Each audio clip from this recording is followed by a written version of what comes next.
Welcome to the Growth Beyond Limits podcast, a dynamic podcast designed for aspiring entrepreneurs and early stage business owners aiming to reach their first million. Each episode features high impact conversations with business leaders, innovators, and personal development experts who share actionable insights to fuel both professional and personal growth. Growth beyond limits. Go where you need to be.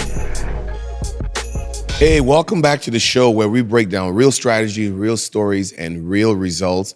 And today's episode, we're going to be talking about real estate, but not the polished reel that you see online. We're going to get into the actual journey, the risks, the lessons, the first deals that didn't go as planned, and the strategies that turn things around. So whether you're curious about investing, thinking about becoming an agent, or wondering if you really need a lot of money to get started, this conversation is going to challenge you a lot to think about. And so we're joined today by someone who's been in the trenches. She's an educator, someone who's seen the market shift, made profitable deals, and also learned about how not to do certain deals and what separates those from those who succeed and those who fail. And so if you thought about real estate wealth, about real estate investing, about learning about just the whole idea of money in real estate, you want to stay tuned for today's episode with none other than Ms. Falia Justima, who is a dear friend, but also a respected expert in the industry of real estate as well as education. So Falia, go ahead and introduce yourself to our Growth Beyond Limits family and tell us a little bit about who this amazing, successful entrepreneur is. First, let me say thank you for having me on this podcast. I'm super excited to spend time with you today and your audience. My name is Falia Justima. I'm a Southwest Florida real estate advisor. I call Southwest Florida my home, but I was born and raised in Haiti, been here since my youth. Okay. And really, this is home for me. So everything I do is really to try to help my community grow, especially in the area of finance and investment. And I'm glad to be sharing what I know with your audience today. Well, listen, before we even get into the nitty gritty of what we're talking about, so tell us something fun about Falia. I know, because sometimes when we see business people, we're like, okay, they're all straight business. Tell us something fun about you what do you like to do in your spare time when you're not making lots of money? Good. So I actually am a very reserved person. People don't know that about me, but I get most fun time when I am alone in my garden. Okay. I love to grow vegetables and herbs and learn about plants. So that's a lot of fun for me. So take me to a botanical garden, take me anywhere where there's nature. I have the time of my life. So I enjoy being in nature. So you love the outdoors. I do. Did you bring us any vegetables today? Or we just had a frost that killed everything in my yard, and I'm still trying to recover from that. I'm so sorry about that. But so Falia, tell us, what drew you into real estate? I know you don't just do real estate, you're an accomplished educator. But what drew you into this industry, and what drives you as far as educating people about how money works and making wealth, et cetera? Great question. So one thing that people probably don't know about me is the fact that I was an educator before I became a realtor. Okay. And had been for years. I started out with Collier County by bringing programming to elementary school, middle school, and high school. I did that for years. At some point, I was the Finance Academy Director for Collier County Schools. I also taught at the college level, and I taught business and entrepreneurship. I was a professor of the School of Entrepreneurship at Florida Gulf Coast University, and also ran a program for them that funded startups. Okay. So my journey into real estate began as a beautiful moment of family alignment. My sister, who is also an educator, came up to me and said, "Falia, I'm about to get my license, and I would like us to do it together." Wow. So I became licensed at that time. What started as really a side venture quickly evolved into something big. I quickly realized that real estate was just another form of education. So instead of being in a classroom, I'm now working with families, entrepreneurs, and just showing them the landscape. Wow. So even though it started casually, it really turned into an intentional journey of wealth building. Right. Not just for my family, but for my community. So it wasn't something that you fell into. You intentionally chose this path as a continuation of what you've already been doing, which is empowering Absolutely. people, equipping people, and Absolutely. positioning them to do better. Yeah, but it was an extension of what I was actually doing in theory in the classroom, and I got to make it a reality by working with real people in real Wow. life. So looking back at your first deal, what did it teach you that still applies today? Your first deal in real estate. What's the lesson that you learned that still applies today? So, if I were to talk about a deal that shaped me, I would have to really go back to my very first real estate transaction. Okay. And that's when I purchased my first home. Okay. So, Your personal home. my personal home. At the time, I was 20 years old, newly married. We were renting an apartment, our first apartment, and at the end of the lease, I decided that I was going to be a homeowner. I Okay. did not want to rent anymore. So at that time, with no experience, not knowing anything about real estate, I had to rely 100% on my realtor. Okay. And I remember her patience as she guided us through that process. I remember her kind words. I remember her educating us through every step of it. That moment is really the blueprint for how I operate today. Okay. Oh, wow. So that moment of uncertainty is really the reason why I view every transaction as a teaching opportunity. That is the moment where now my mission is to empower homeowners to move with confidence. Right. It happened so long ago, but I believe that's the deal that really shaped who I am today in business. Wow. That's a powerful, powerful lesson, right? The way that your realtor treated you. Yes. So talk to that person who is probably in an apartment right now and hesitating about taking on the challenge of owning a home. What would you say to them that can help them take the next step as far as making that decision? Ultimately, I really believe that real estate is a really good tool to help people build wealth. Okay. And Say there it again. Say it. Lean in and say it's a tool Yes. to help people build wealth. Expound on that for It us. is a tool that helps you build wealth. And I'm not going to talk about anything I haven't done in my life. Okay. So real estate changed my life. But it took the realization that there are ways you can move yourself forward financially. One of them is education. Right. So I always say knowledge is power, but it's useless if you're not applying it. Right. So when I made that decision at 20 years old to stop renting and become a homeowner, I had acquired knowledge that told me that financially I could do better. Right. I could acquire assets, I can build equity, and I can use that equity to continue to involve in my finances. So trying to tell someone that buying is better than renting does not have any value to them if they don't realize the value in building wealth. Right. So I think that's really the first part. Where you are today, is this where you want to stay, or do you have plan to grow? Right. So it starts really with the mental shift. So once that's done, it's a lot easier to find information, use that information, and move from renting to buying. Why? Because when I'm renting, I am paying someone else's mortgage. Right. They're paying down their debt. They're building equity. Right. And I have nothing to show for it. Right. And really, when you compare the price of renting versus a mortgage, there's not much of a difference. The difference is in that you're going to pay to live somewhere anyway. Exactly. Why not pay to live somewhere that makes you better in 2-3 years financially? Right. So real estate, investing in real estate really is about taking the first step towards wealth acquisition, reposition yourself financially Right. to be able to have financial independence. So you went from being a homeowner to working with an amazing real estate firm now, which is KW Luxury. Yes. Talk to us about someone who wants to invest in real estate. So they're a homeowner already, probably a business owner, probably an entrepreneur, but they're looking to multiply their money. Because I talk about, in one of the episodes, I talk about we need to make money, manage money, and multiply money. How do they do that?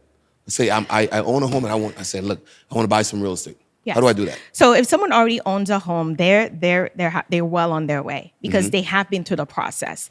I always tell new investors, learn about the product that you want to invest in. Okay. So if you want to learn about the product, the best way to do that is to experience the product by purchasing your first home. Yeah. And I can give some advice in terms of if you don't own a home, what's the best way to get started. But if you already own a property and you want to invest, there are a few things that you really want to focus on. Okay. The first thing I want to lean in and hear this one. All right. I'm going to lean in and hear this. lean all right? in. All right. So you want to ensure that you have equity in your home because you need capital. You need capital to get started in investing. Okay. So instead of primarily running to a bank and try to get that money to invest, you can look into your own property because depending on how long you've owned the property, Okay. you most likely have a lot of equity. Do you know that most homeowners have more money in equity than they do in their bank accounts? Oh, I believe that. I believe that, but they probably don't know it. They probably don't know it. Okay. And that's really the first place I would tap into in order to invest. Because why borrow from other people when you can borrow from yourself? Okay. So don't go get a loan and add to your debt already. Just use the money that's already yours Yes. in your home. Okay. What's the next step besides tapping into the equity in your homes? You can tap into the equity of your home. You can look into a bank. As Okay. far as programs, they have a lot of programs available. There are different products that can help you with down payment, closing costs, and all that. That's number two. If you don't have the equity in your home, obviously you'll need to come up with a place to get the capital. Right. The third option would be to look into strategic partnership. Right. There are a lot of people who want to invest in real estate, but they're missing an element. Right. Either they have the knowledge, they have the deals, but they don't have the capital, or vice versa. Yeah. So find someone who can partner with you. One thing that is becoming trendy nowadays is family members getting together and buying investment together. Right. So if you're not able to tap into your equity, if you can, that's great. But if you're not able to do that, there are loan products that can help you. And again, the factor of being educated about different types of loans, Right. different down payment programs, okay? A lot of times you may have to be uncomfortable, meaning moving into that new investment in order to lower your down payment. And other times it's really partnership. Find Right. someone you want to invest in. Maybe you want to acquire a flip property with a partner and then split the profit and be able to go on your own next time. Yeah, I often teach about group economics, which is something that we don't hear a lot in our community. Not in our community, no. Because of the mistrust and not knowing how to take the first step. Now, I know you're not an attorney, so I'm not going to ask you questions for an attorney. But as an experienced educator and real estate professional, what are some of the things people need to do if they're going to go into group economics to make sure they protect their investment? Is it an agreement? How does that work based on your experience of working with people who've done this before? So great question. I really believe no matter what you're going to do, you don't go into it without an agreement. Yes. Now, depending on who you're dealing with, in my case, I make agreement with my family all the time. Those are verbal agreements. Right.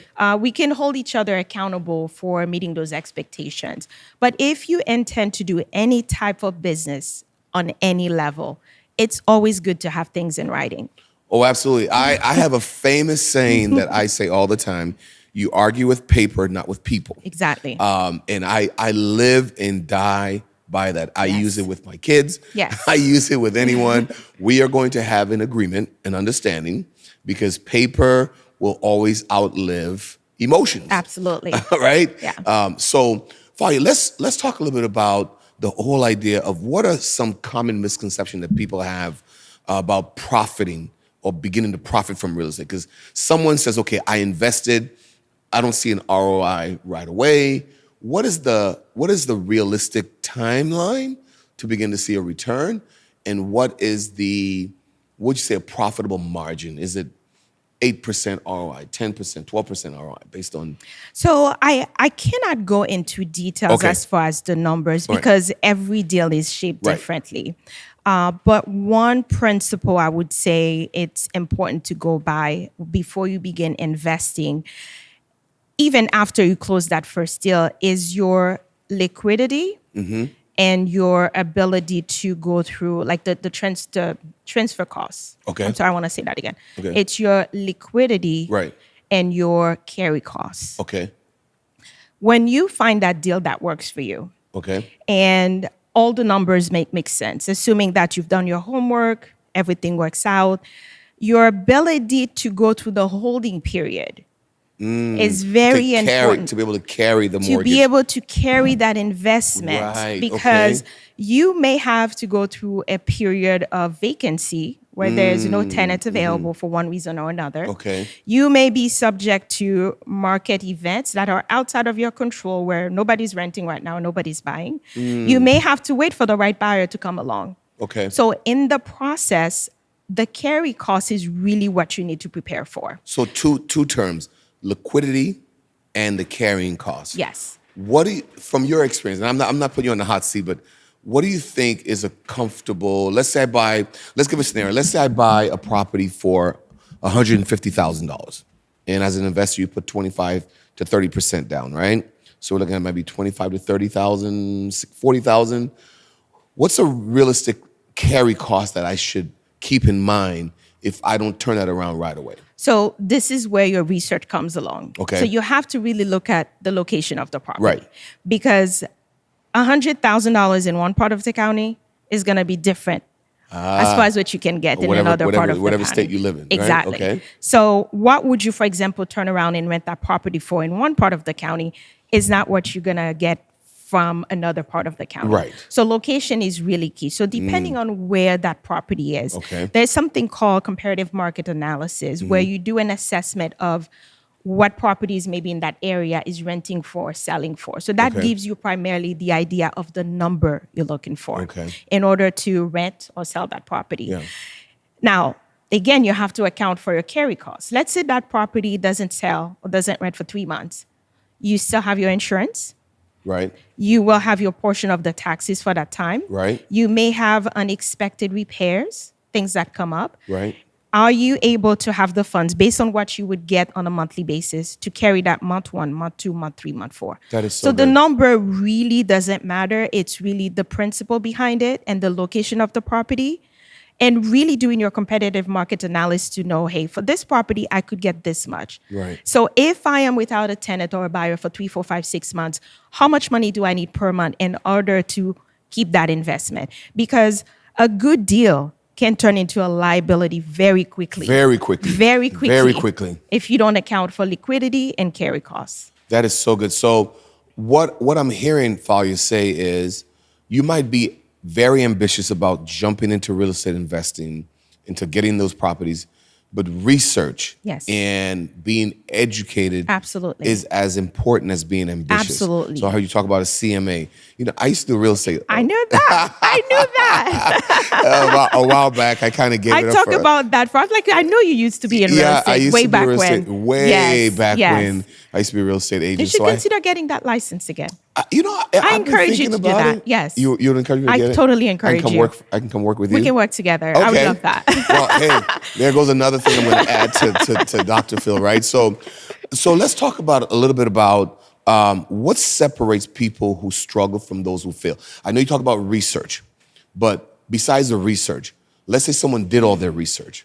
What would avoid someone from failing at real estate investing or being in the real estate business? Okay, so there are many factors that can cause someone to struggle. And let me start by saying this.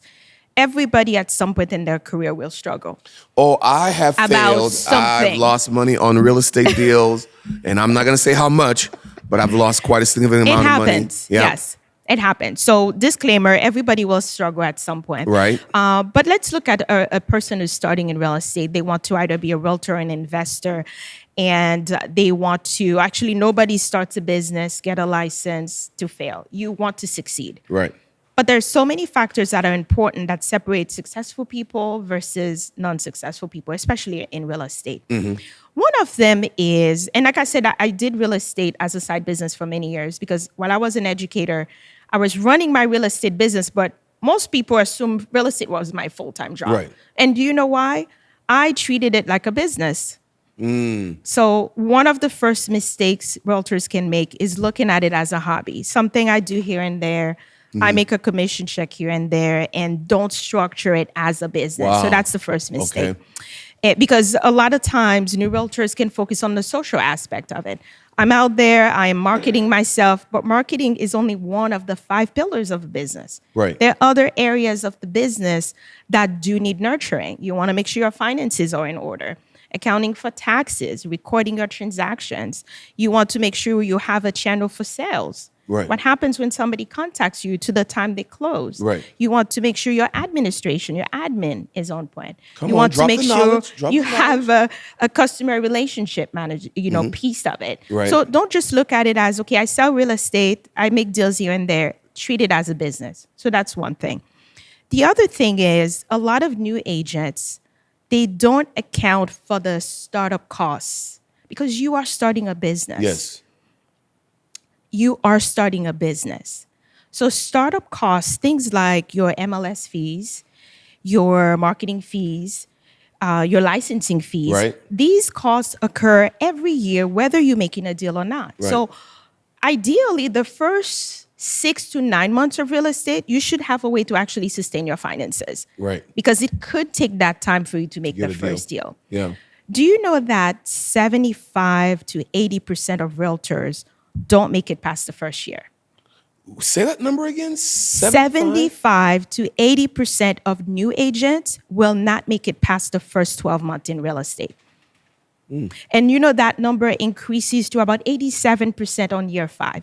So while you may have a lot of agents entering the business, only about 20 to 25% of them are making it past the first year. And only about 13% of agents are going to still be in business year 5. Now, I want to pivot to something you probably didn't prepare for. As a successful woman in business, talk to that woman who feels it's a male-dominated idea, business, but you have obviously made your mark. So how does someone become a boss lady? What a loaded question. Yeah. So I respect. I understand. I I respect totally people who are in understand. business, but when I see women that are just killing it, that moves me a different way. That is a great question, All actually. right, I know you didn't prepare I for didn't it. mean to say that. I throw it at you. So go ahead. Honestly, I guess for me, it's probably a personality thing. Okay. I never really looked, and since I was a child, I never looked at myself as I'm a woman and I have a box that I have to fit in. I never limited myself to anything that God put in my heart. If the desire is in my heart, it's actually halfway done. It's going to be achievable because Right. God put it there. I walk into spaces, I sit in rooms where I never look at myself as just a woman. Right. I simply looked at myself as someone who God gives a desire, and I work towards that. Because God plus one is the majority. Right. All I need is to know that this is a desire that God gives me. So I don't look at my gender, ethnicity, background. I don't look at any of that. I really go with that seed that's in my heart and work towards that. Yeah. So at the end of the day, even though being a woman, sometimes we can be limited to have access to certain, how would I say that? We can have barriers in Right. our path. But ultimately, I don't lead with that. Yeah. I lead with who I am, who I believe God says I am, and the dream that He gives me. So all the other things, they're just fluff for me Yeah. because I never focus on the fact that I'm a woman, I can't access that. What I say to myself is, I'm a child of God and I have a mission. And with God on my side, my mission will become a success. So what I'm hearing you say, and you can correct me, is successful people, they don't look at the mitigating factors. They overlook things like race, gender, Yes. how you started, your backstory. Though they're there, we have to navigate through that. We They can't are. ignore that Right. there are no obstacles, but we cannot lead with lack.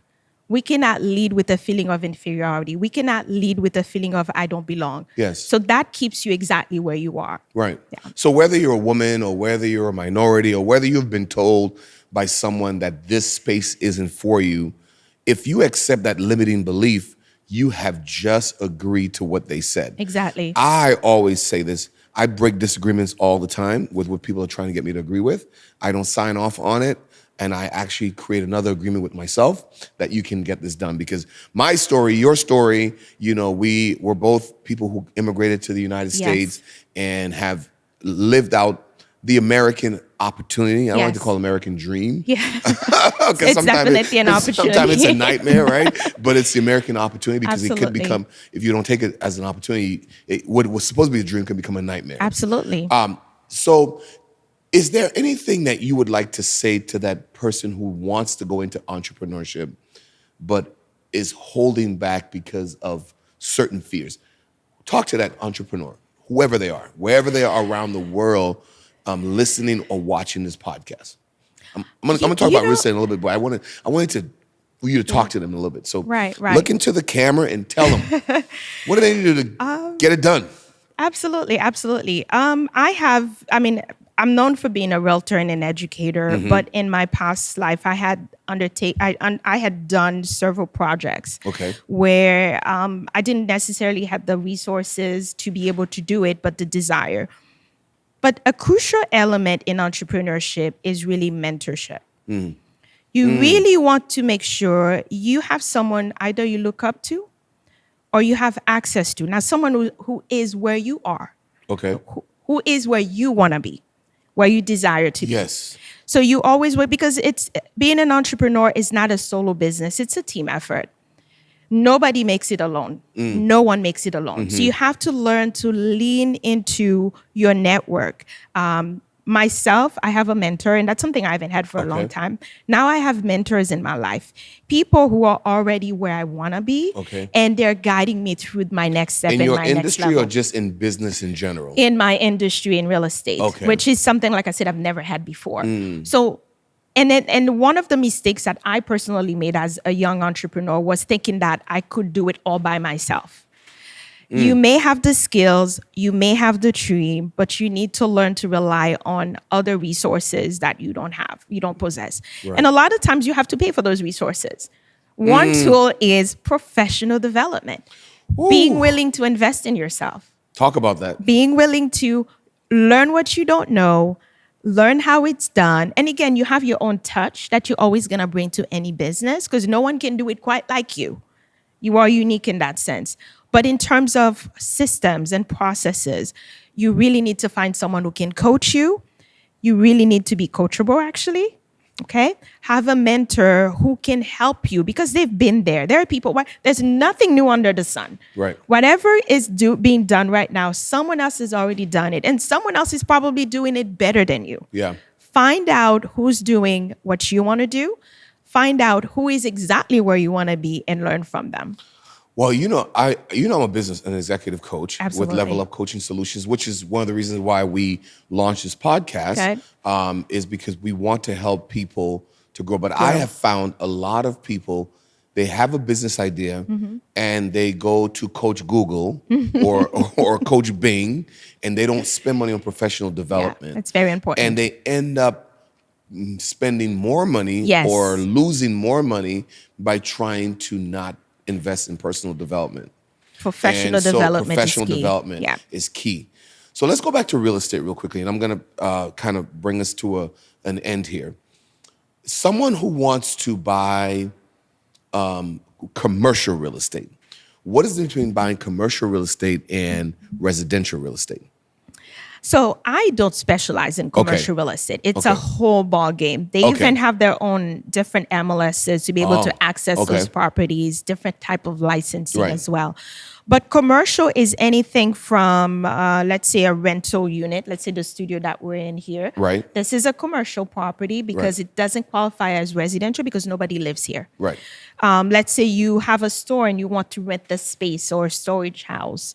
That is commercial. A lawyer's office, a doctor's office. Those are all commercial real estate. So residential is really where I specialize. So residential is where either yourself or a tenant is going to reside in that property. They're going to live there. So commercial is anything that is non-residential. Nobody lives there.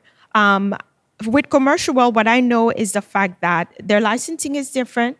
Their type of loans different. I put together a commercial deal of about a couple years ago. they take a whole lot longer to come through. That's where you have to They have are that capital not to function as a realtor. Absolutely. The down payments are a lot more than what you will do in Right. residential. So I don't dabble much into commercial, but I Okay. do work with commercial lenders. I also work with commercial brokers. Okay. So if a client of mine comes through and they need help with finding a commercial property, buying or renting, I do have people I can connect them with, and I know they can rely on them to see the deal through. Okay. Another question that came to my mind that I wanted to ask you: vacant lots. So someone wants to say, I don't want to buy a home. I just want to buy land. Mm-hmm. What is something that they think about if they're going to buy vacant lots? So buying vacant lot, you do that. That's I part. do. Okay, I okay. do that as well. So buying vacant lot, again, I'm thinking way back when we started in this area. Yeah. Oh my You gosh. were don't remind me. land was so cheap. I would have been a Southwest Florida. multi-millionaire now. So I always encourage people to buy land. And you know what? The best time to buy land was 10 years ago, 20 years ago, Or 30 you say years ago. It's not good to buy land. Because we're not it just talking keeps- about this area. We're talking about anywhere. Land does not depreciate. Right. It always appreciates. Right. So the sooner you can get a piece of land and hold on to it, the better you are. So back to Southwest Florida, if you want to purchase land, especially in this area, because this is where I specialize, Southwest Florida still has the most affordable. It's the most affordable place to buy land right now. Southwest Florida. Southwest where, Florida. Where we're recording this. Even though historically things were way lower than they are, but this is still the most affordable spot in. Are you saying in Florida or in the country? I'm talking about Southwest in the country, like Florida. Let's Right. talk about Florida. Okay. This is one of the most affordable places where you can still pay a reasonable amount of money for a piece of land. Okay. So the thing about land is that buy them. They're not making them anymore. That's why I always tell people, buy land. They're not making land anymore. And even if you can own as small as a quarter acre, it can pay dividend over time. Again, Yep. because land does not depreciate. Yep. The other thing about land, when you're purchasing land, again, this is the notion of being educated. I can tell you horror stories of people who purchase land maybe from far away. Right. They saw a good deal, they purchased the land, and when they're ready to build on it, all kinds of problems. Right. From wetland to maybe gopher tortoise borers on the land, having to spend a lot of money to make sure the land is level because building codes, they're still, making sure that everybody builds to code. And Right. coding, depending on the zoning, they change. Right. So research. Work with a professional who will advise you on the step to take. Two things I never do with real estate, whether residential or land. I never, unless you're buying a brand new home where the county gives you the certificate of occupancy, I always encourage my customer, you're going to do an inspection on that property. Right. And the same thing applies to land. You do need to do an inspection on the land. Okay. Yes. So in addition to the survey and all the boundaries You need stuff, to hire someone and do your own inspection and make sure it's not on wetland and make sure that when you're ready to build, that is the land is so ready for good you. to hear. Absolutely. I've never heard of inspection on a land. It But is okay. called the feasibility report. Okay. It's a report that they do to make sure that you don't have any wetland. Part of the land, 100% of the land is ready to build. Right. And again, for resellability, you may purchase the land, you don't intend to build on it, but you're waiting for the right time to sell it. Now, the person who's going to buy it, they're going to do their due diligence. Right. And you know what? If it's not up to par, you may lose out on may a be sale stuck with because it. it's not ready. Wow. So again, having the knowledge to be able to move with clarity and intentionality, and also make sure that when you make that deal, you sign on the dotted line, you are comfortable with your decision. And that's where I come into place. So one of the things I've heard you say over and over during our conversation here is research. Yes. Be an educated investor, an educated buyer, because you can save yourself a lot of heartache. A lot of heartaches, by yes. making sure you do your due diligence. So, closing question here, or a few closing questions. What are some of the biggest risks that people take when it comes to real estate that they're not even aware of? What are some of the biggest risks? Biggest risk people take of not being aware, obviously the education part. Right, lack of education. That is obvious. You don't Okay. want to go and venture into a business you don't know anything about. Right. Okay. So educating yourself about it. Not working with a professional.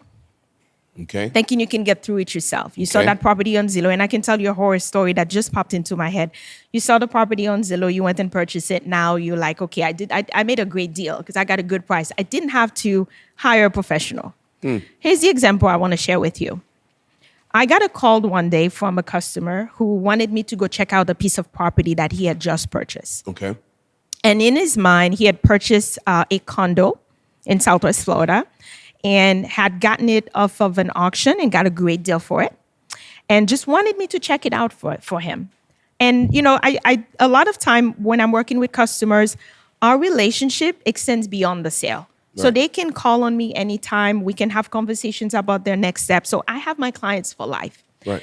So when that customer called me and wanted me to check out the newly purchased property for him, I remember I was with my daughter at the time, who was helping me with some work. And I went on site and I drove around for 30 minutes looking for the property because the address said I had arrived. Right. It was a condominium. I was inside the community. I drove around.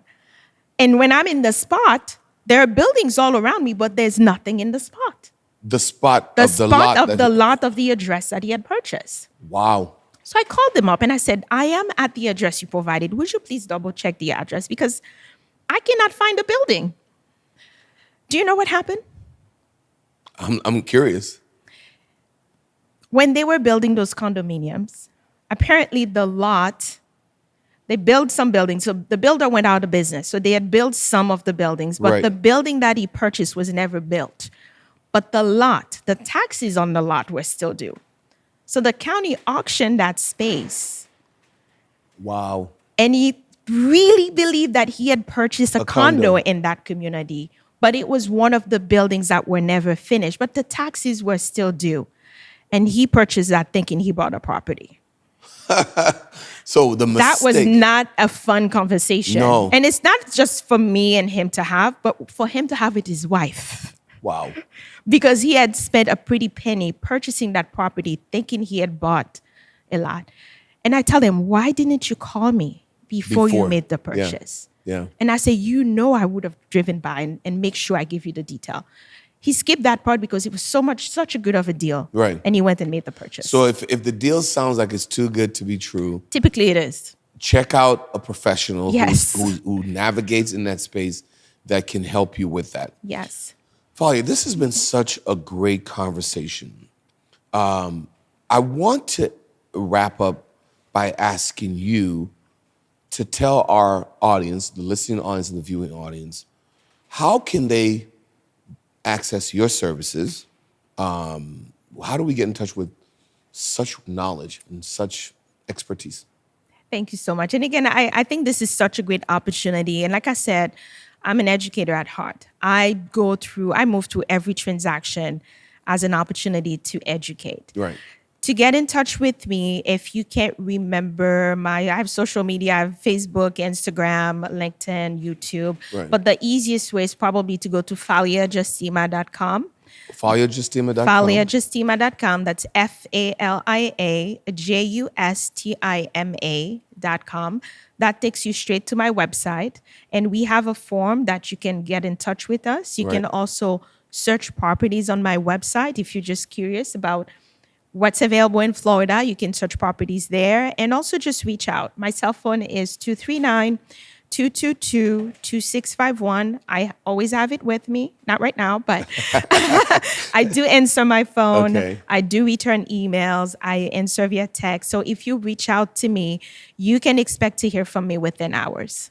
Well, I have to definitely bring you back for another episode. I'd love 'cause that. I don't think we even scratched the surface of what you carry in terms of the knowledge and just how you've been successful. And Thank you. I've watched you over the years evolve into this amazing representation of what success looks like. Thank I have to you. tell you, I'm very proud of you and your Thank family. you so much. Thank you. And when I thought of who can I invite that can add value to our audience. You came to mind. I just had to get on your busy schedule. I really appreciate that. And I'll always make time for you. Yeah, You just call me, I'll be there. Thank you so much. I remember we took a trip to Nigeria. To Nigeria, that was amazing. It was just an amazing experience being there with you for that number of times with our families, et cetera. So, Absolutely. hey, listen, thank you for being a part of the Growth Beyond Limits podcast today. For all of our information on how you can connect with us, go to levelupoutcomes.com, levelupoutcomes.com. If you are looking for coaching services to help you start your business, scale your business, we have a team of experts at levelupoutcomes.com that can help you. So thank you for tuning in today, and thank you again, Falia, for being here. Thank you and for thank you having to your me. assistant. I want to say her name. Faith. Thank you for being here, Faith. And thank you again for tuning into levelupoutcomes.com and also the Growth Beyond Limits podcast. See you on another. Thank you for tuning into the Growth Beyond Limits podcast. To follow us for more episodes, please subscribe to our YouTube channel, follow us on Instagram, TikTok, and all social media platforms. Also, to get downloadable PDFs, visit us at levelupoutcomes.com, levelupoutcomes.com. Growth Beyond Limits. Go where you need to be.